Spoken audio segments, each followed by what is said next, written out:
Well, good morning, church. Welcome to Roberta, Georgia. It's our second day of camp. Great services last night and good opportunity to reconnect with a bunch of wonderful people from Georgia.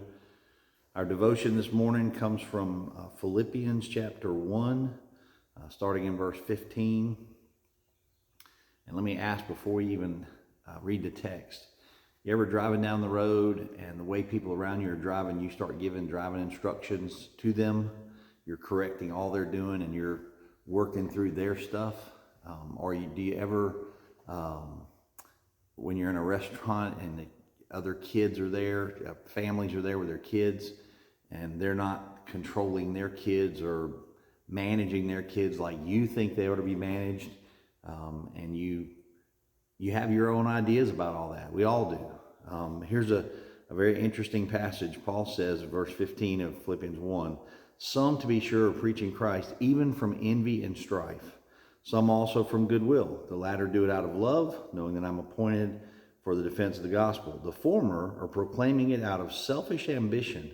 They're preaching for selfish reasons, rather than from pure motives, thinking to cause me distress and my imprisonment. They're actually preaching to make Paul upset. They're not preaching for the sake of the gospel. They're not preaching because they love the people. They're not preaching because they're worried about people going to hell.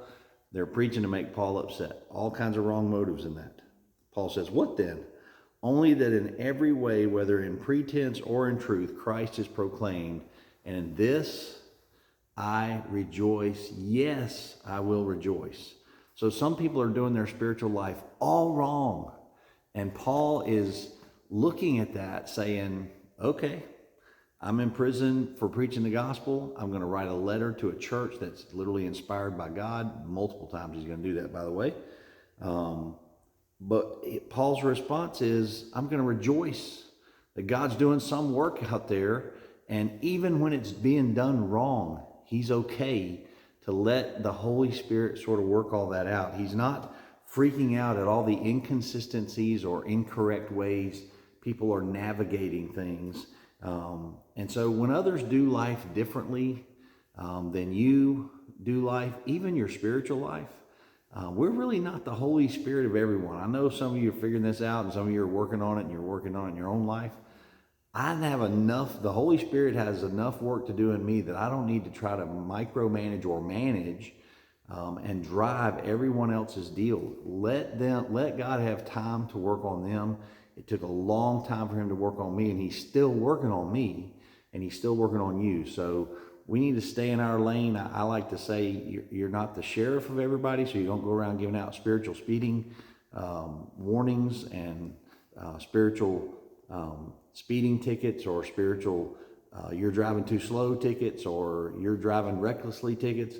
That's not our job. It's the Holy Spirit's job. Now, when we have relationships and fellowship and friendship, we can speak in one of those lives, obviously. But I mean, just in general, like in a restaurant or on a highway or in church, we really don't have the bandwidth to continue to try to manage everything else and everyone else's spiritual stuff when our own spiritual life needs so much adjustment. So Paul's saying, I'm in prison preaching the gospel. I'm going to do my thing. He tells the Philippians, strive together for the gospel, for unity in the gospel, right? Quit trying to navigate all these things. Quit worrying about somebody else's motives. Let's just work on our own stuff. And so I pray you'll grow in your faith today. I pray you'll be used by the Lord and you'll get focused on how God's working in you and grow up in your faith. Love you guys. Hope to see you back soon. Have a great week.